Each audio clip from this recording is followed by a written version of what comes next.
Family and fellow soldiers, I'm the professor, and this is the moment of truth.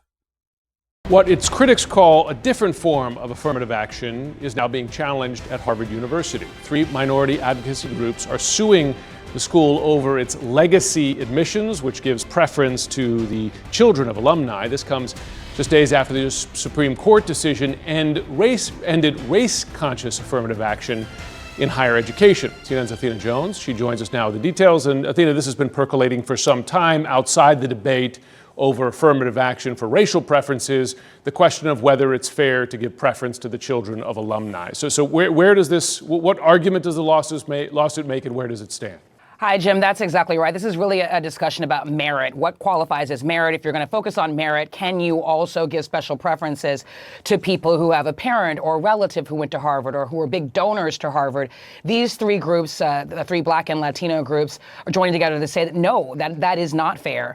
They say that these legacy and donor-related admissions, they get preferential treatment. The vast majority of them, nearly 70%, are white. And so what this amounts to is a policy that ends up giving an advantage to rich white students and disadvantages other students who don't have those connections or are minorities. Now, the complaint notes that the district court called these preferences given to legacy applicants sizable and significant. And the complaint really goes to great lengths to spell all this out by providing a lot of data using admissions numbers. And so let's look at some of that. They found that for the class of 2026, just under 2,000 applicants gained admission out of an applicant pool of more than 61,000. But look at that admission rate. 3.24% is minuscule. But it's very, very different if you are related to someone who has donated to Harvard or if you have a parent or relative who went. For donors, those applicants were 7 times more likely to be admitted with an admissions rate of 42%. If you have a parent or relative who went to Harvard, you were 6 times more likely than an ordinary student to be admitted for an acceptance rate of 33%. And so this complaint argues that this is just not fair. They want the U.S. Department of Education to call on Harvard to stop doing this, to call this practice discriminatory. And of course, the timing of this matters so much because it's less than a week since the Supreme Court severely limited the use of race in college admissions. And so these groups are arguing that if the court is going to do that about race, it is now even more imperative to eliminate any policies that disadvantage minority students while advantaging white students. Jim. Well, one interesting thing about these cases, if you go back to the Harvard case, the data that the lawsuit found was a whole host of benefits that came in the process, including for athletes. Right, folks who play sports, they got a big boost over the general population. But there were specific ways that this complaint lays out about how legacy applicants benefited during the admissions process. Can you lay out a couple of them?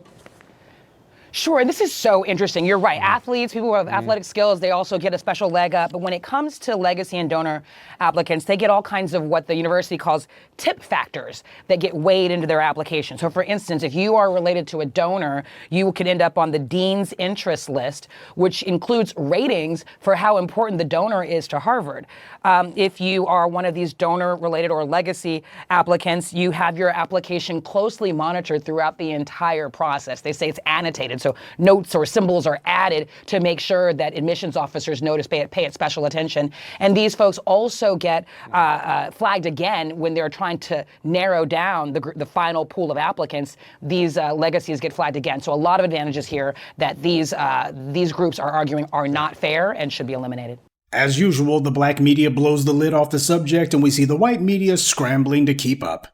After decades of not pushing back against the blatantly anti-black racist affirmative action admissions narrative, the white media suddenly awakes from their coma and realizes that a hell of a lot of the white students have been getting into these universities based on their financial and social connections. 70% of the legacy admissions are white. 70% of the people who got into Harvard was not based on their grades, but based on the money their family has and their connections. But who's the other 30% whose family's money and connections have gotten them into these schools? Well, it must be the black students, because that's what the white right's been saying for the better part of 50 years. And notice what the woman said. They got their little system down to a science with special symbols and notations on the applications so that their admissions officers know who to give special attention to. Looking at these legacy admissions is long overdue. And I couldn't help but notice that the same people who were celebrating the Supreme Court's decision last week are now suddenly singing a different tune. When you start talking about examining all of these white students to see how it is that they got into these universities, now what these people are saying is, well, money being used to buy things, to buy access, that's just basic corruption, and that will always be a problem, and people just need to accept it, and let's just move on. Nobody's even done anything to revoke their white privilege pass, but they're already trying to defend what is open, blatant corruption and is a crucial part of being in the 1%. Now, for 30 years, this empty, pointless smear campaign against black university students has been going on.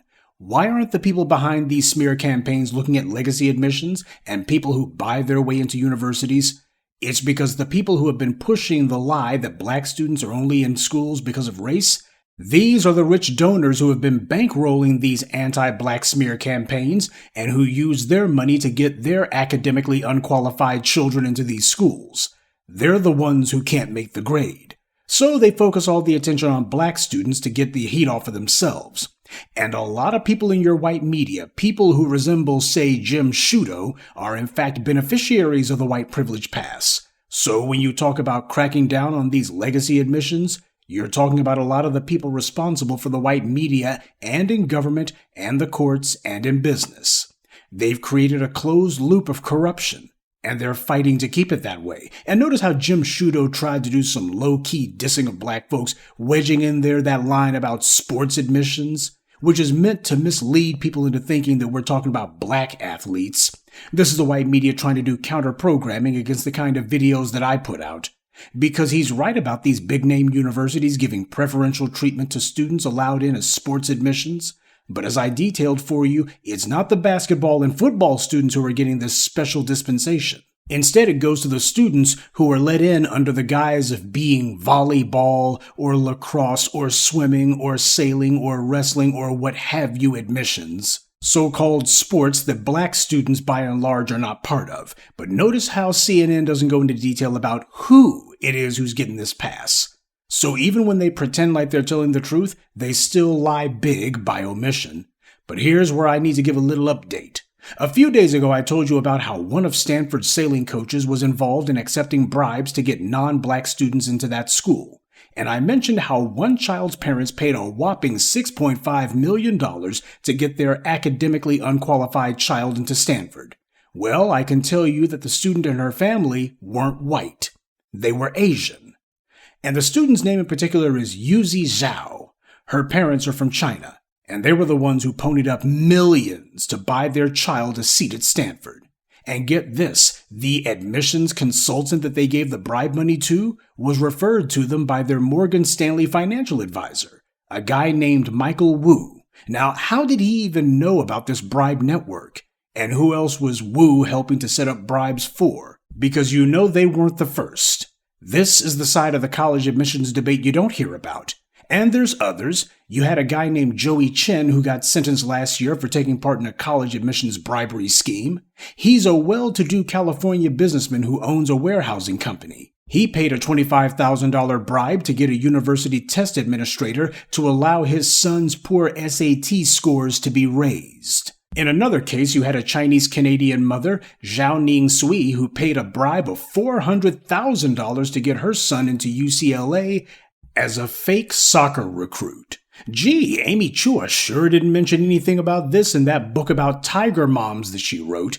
And another thing you won't hear about is how white right-wing groups fund these targeted circumventions of the law. This ghoul who you see on your screen is Ed Blum. I told you about him a few years back. He's a right-wing operative who manufactures these lawsuits that target things like affirmative action and voting rights. He and his right-wing paymasters think of what law they want to attack, and then he literally asks family and friends if they will volunteer to be his plaintiffs, quote-unquote, and he'll then initiate a lawsuit on their behalf. See, people are not coming up to these guys going, oh, I've been wronged. These guys literally dream this stuff up first and then look around and ask, hey, is there anybody who's willing to let us represent them? We'll just put them in, just be our front person for us. It couldn't be more blatant. These lawsuits that Ed Blum files are the legal equivalent of a solution desperately looking for a problem. These lawsuits are not grassroots at all. They're pure astroturf. dreamed up and manufactured by wealthy white extremists. In the past, their efforts failed, but in the last 15 or so years, the white right has been putting untold millions of dollars and extraordinary political effort into getting their Federalist Society shills on the federal bench. Individuals who have already pledged their loyalty to white supremacy and publicly declared that they would strike down voting rights or affirmative action, Constitution be damned. In 2019, Forbes magazine themselves were forced to admit that 43% of Harvard's white student body are what they call ALDCs. That means legacy admissions, applicants on the dean or director's interest list. As you heard from the CNN piece, that's code for donors. That's what that means. They're very interested in you because your family gave a lot of money to them. That's their code word for donors. Children of faculty or staff, and recruited athletes. You know, people who apparently are supposed to be soccer recruits, or sailing recruits, or tennis recruits, quote unquote. 43% of Harvard's white student body are there because of who they know or how much their family paid. Usually both. Forbes did admit that Asian students are not being discriminated against as much as these connected, mostly white families have their own backdoor admissions process going. Now, with 2 out of every 5 white students at Harvard being recipients of the white privilege pass, why didn't Blum and his pals focus on that if they really wanted to make Harvard meritocratic? They could open up far more seats for all of those deserving Asian students if they just stopped the racial privilege for the white ones. But they didn't do that, because this isn't about fair admissions. It's about using this as a clumsy front for an anti-black racist agenda. This puts the lie to white think tank-funded propaganda like Amy Chua's Tiger Mom books or her fairy tales about how the reason other groups do better than black Americans financially is because they have a superior work ethic due to a superior culture. We're seeing a culture of bribery. That's not superior, and it's not work ethic either. In the Sunday address, I told you about how there were wealthy white families paying millions of dollars to bribe their academically unqualified children into these top schools. I also pointed out that people like Ed Blum were using Asian students as their camouflage for this white supremacist agenda. I pointed out that in many cases, these are Asian families who come from the same socioeconomic strata as these rich white families. That's the reason why I tell you about people like Joey Chen and others. They place an enormous emphasis on getting into these schools, and I asked the question, was it possible that they were engaged in the same kind of bribes and schemes as their white counterparts? The answer is yes. This is what it's been about. This is why the white right has been spending decades making a phony outrage campaign to demonize black students. There's like 2 or 3 black students on these elite college campuses anyway, so giving their seats to a non-black student wouldn't change anything. But make no mistake, those seats won't be going to Asian students. This was never about helping Asians. Forbes talked about that too, and what they said also tracks with what we see from white corporations in places like Silicon Valley. Asians, by and large, don't rise in the ranks at those companies like their white counterparts do, because they are portrayed as being less creative than white employees and management. That's usually the phrase that gets used, less creative. And they use a variation on the same theme to dismiss Asian students' test scores from consideration compared to white legacy admissions. But after decades of chasing this particular issue now, the white right has finally done it. And what will they do now? The same thing a dog does when it finally catches the car. Go look for another one. This is not about helping Asian students or anyone else. This is about wealthy white racists using their money to buy federal judgeships and then paying clowns like Ed Blum to manufacture lawsuits, which will predictably be handed over to those same shill operative judges who will, of course, rule favorably for these lawsuits. It's about social engineering through the judiciary, because they lost public support long ago. They can't get their racist agenda done at the ballot box. Antonin Scalia told you about that one. So this is their last ditch. And that describes them and their agenda perfectly. The main thing a ditch is used for is carrying crap. Good day, and be one.